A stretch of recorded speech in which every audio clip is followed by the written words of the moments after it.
Hello, আসসালামু আলাইকুম। আপনারা অনেকে আমার কাছে জানতে চেয়েছেন যে বিদেশে উচ্চশিক্ষার ক্ষেত্রে আসলে প্রয়োজনীয় কী কী লাগে আর কি, অথবা অনেকে জানতে চেয়েছেন যে আমি ভাইয়া বাইরে কোনো একটা রাষ্ট্রে বা দেশে পড়াশোনা যেতে যাচ্ছি। এখন আমার এডুকেশন গ্যাপ আছে, এরপরে আইএলস এখনও করা হয় নাই, অথবা আইএলস যদি করি কতদিন লাগবে, এরকম নানান কোশ্চেন আপনাদের এরাইজ হয়েছে এবং আমার কাছে এই বিষয়ে জানতে চেয়েছেন। তো তাদের উদ্দেশ্যে আসলে আমার এই ভিডিওটা তৈরি করা।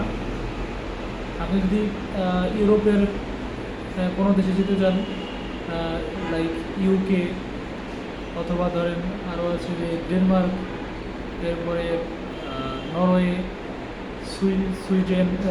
সুইজারল্যান্ড, এরকম বিভিন্ন কান্ট্রি আছে ইউরোপের বিভিন্ন দেশগুলোতে। এগুলোতে সাধারণত আইএলস স্কোর লাগে হচ্ছে, বা ইংলিশ প্রফিসিয়েন্সি যে কোনো একটা, যেমন আইএলস, জিআরই অথবা ডুওলিঙ্গো, যে কোনো একটা কোর্সে আপনাকে মোটামুটি একটা রেজাল্ট নিয়ে আসতে হবে। সেক্ষেত্রে যদি আপনি আইএলস দিয়ে যেতে চান, তাহলে আপনাকে মোটামুটি 6 পেলেই আমরা যে কোনো ইউনিভার্সিটি আপনার জন্য আবেদন করতে পারবো, এবং ওইখান থেকে আপনার ইনভাইটেশন লেটারটা এনে দেওয়ার দায়িত্বটাও আমরা গ্রহণ করতে পারবো। সেই জন্য আইএলসে 6 নট ব্র্যান্ড লেস দেন 5.5 হলে ইনশাল্লাহ ইউরোপের যে কোনো দেশে আপনি যেতে পারছেন।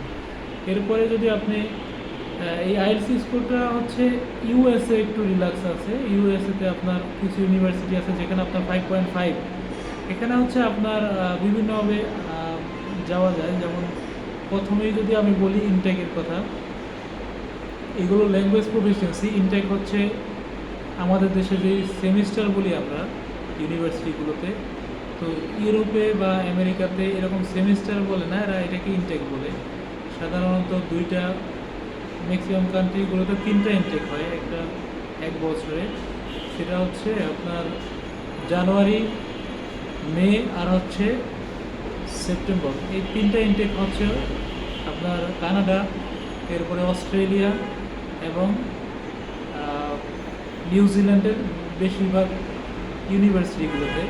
আবার কিছু কিছু ইউনিভার্সিটি আছে, বিশেষ করে আপনার যুক্তরাষ্ট্র এবং হচ্ছে ইউরোপের আরও কিছু কান্ট্রি আছে যেখানে আপনার সাধারণত 2টা ইনটেক, ফেব্রুয়ারি, এবং অস্ট্রেলিয়ারও কিছু ইউনিভার্সিটি আছে যেখানে ফেব্রুয়ারি এবং সেপ্টেম্বর ইনটেকটা শুরু হয়, 2টা ইনটেক বছরে।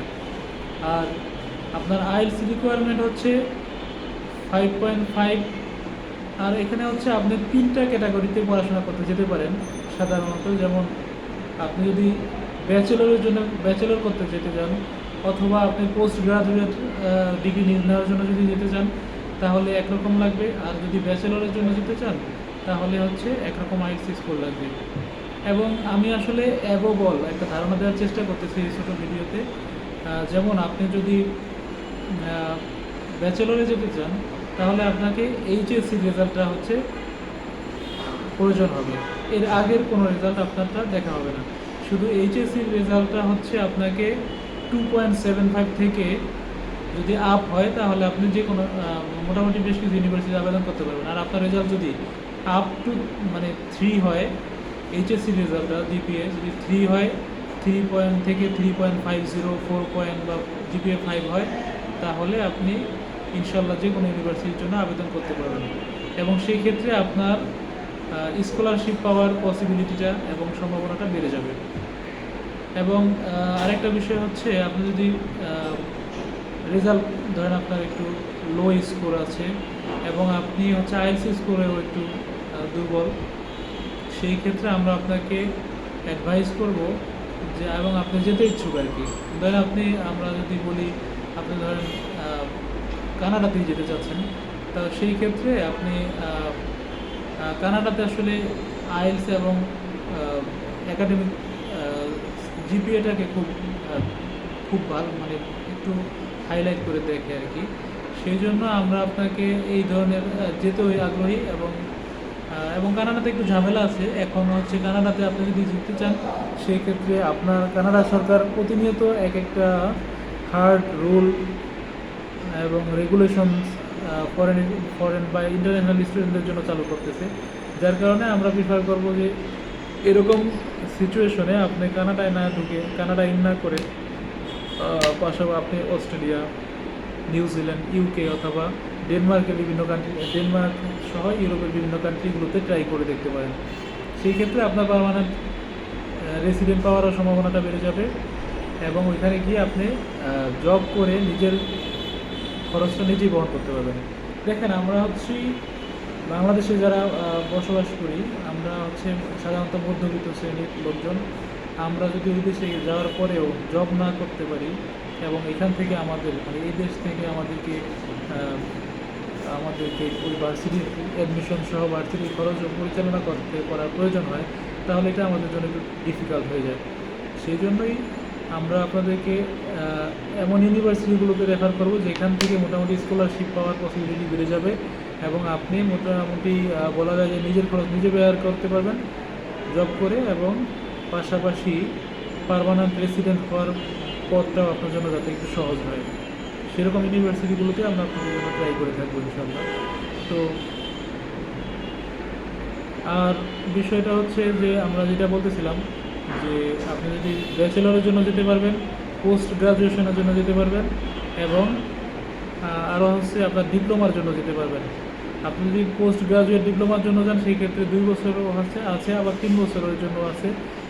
এইভাবে আর কি আপনার তিনটা বিভিন্ন ক্যাটাগরিতে আর কি আপনার যেতে পারবেন। এরপরে যদি কেউ সায়েন্স ব্যাকগ্রাউন্ডে থাকেন, সিএসসি এদের জন্য তো, এবং নার্সিংয়ে যদি কেউ থাকেন এবং এই ধরনের টেকনিক্যাল কোনো বিষয়ে যদি পড়াশোনা করতে চান, তাদের জন্য কিন্তু অনেক অপরচুনিটি ভালো। আপনারা অবশ্যই বাইরে চেষ্টা করে দেখতে পারেন। আমার কাছে মনে হয় যে আমাদের দেশে ইঞ্জিনিয়ারিং নিয়ে পড়তে অথবা ডাক্তারি পড়তে যে পরিমাণ খরচ এবং সেই হিসেবে আমরা যদি বাইরের থেকেই পড়াশোনা করতে পারি, সেই সব দেশের পড়াশোনার মান আর আমাদের দেশের পড়াশোনার মান কখনোই এক হবে না। ওই দেশের পড়াশোনাটা হচ্ছে রিচার্জ ধর্মী, তো সেই জন্য এবং আপনার সার্টিফিকেটেরও খুব ভ্যালু হবে এবং আপনার দক্ষতাও কিন্তু সেই লেভেলেই ডেভেলপ হবে। আমাদের দেশের বা এই সাবকন্টিনেন্টের শিক্ষা ব্যবস্থা সেটা অবশ্যই ইউরোপ, আমেরিকা এই সব দেশগুলোর শিক্ষা ব্যবস্থা অবশ্যই অনেক হাই, এবং সেজন্য আমি আপনাদেরকে রেফার করবো যারা যেতে ইচ্ছুক বাইরে পড়াশোনা করতে, তারা আগে থেকেই প্ল্যানিং করবেন ছাত্রজীবন থেকে, এবং একটা সময় আশা করি আপনারা আপনাদের স্বপ্নের সেই দেশগুলোতে শুধু পড়াশোনা করতে যাবেন তাই না, ওইখানে আপনার যদি পার্মানেন্ট রেসিডেন্ট হয়ে যেতে পারেন তাহলে আপনার জীবনটাই কিন্তু অন্যরকম হয়ে যাবে। আমাদের দেশে দেখেন একটা সরকারি চাকরির জন্য কী পরিমাণ প্রতিযোগিতা, প্রতিদ্বন্দ্বিতা, কিন্তু ওই সব দেশে আপনার এই ধরনের হ্যাসেলের সম্মুখীন হতে হবে না। আপনার লাইফটা মোটামুটি স্টেবল একটা জীবনযাপন করতে পারবেন, এবং অবশ্যই ওই সব দেশের জীবনযাপন মান, জীবনযাত্রা আর আমাদের দেশের জীবনযাত্রার মধ্যে হিউজ গ্যাপ। তো যার কারণে আপনারা যারা বাইরে হায়ার স্টাডি গ্রহণের জন্য যেতে ইচ্ছুক, আপনারা অবশ্যই আমাদের সাথে, বিশেষ করে আমার সাথে যোগাযোগ করতে পারেন। আমি ফিউচার ট্র্যাক এডুকেশন কনসালটেন্সিতে আছি, সেই হিসাবে আপনাদের বিশ্বস্ত এবং অবশ্যই পরীক্ষিত আমাকে যারা চিনেন তাদের উদ্দেশ্যে বলবো যে আপনারা অবশ্যই আমার সাথে যোগাযোগ করলে আমি এই বিষয়ে আপনাদেরকে অন্তত গাইডলাইন দিতে পারবো, একটা সঠিক গাইডলাইন, যার মাধ্যমে আপনারা একটা দিক নির্দেশনা পেলে ইনশাল্লাহ বাইরে যাওয়ার পথটা আপনার জন্য সুগম হবে। সেই ক্ষেত্রে আপনি আমাদের সাথে কাজ করেন অথবা বাইরেই করেন, কোনো সমস্যা নেই, কিন্তু আমার পরিচিত যারা আছেন তারা যাতে উপকৃত হন আমি সেই চেষ্টাই করবো আমার আন্তরিকভাবে। ধন্যবাদ সবাইকে। আজকে এই পর্যন্তই। আরেকদিন অন্য কোনো ভিডিওতে আপনাদের সাথে দেখা হবে। আসসালামু আলাইকুম।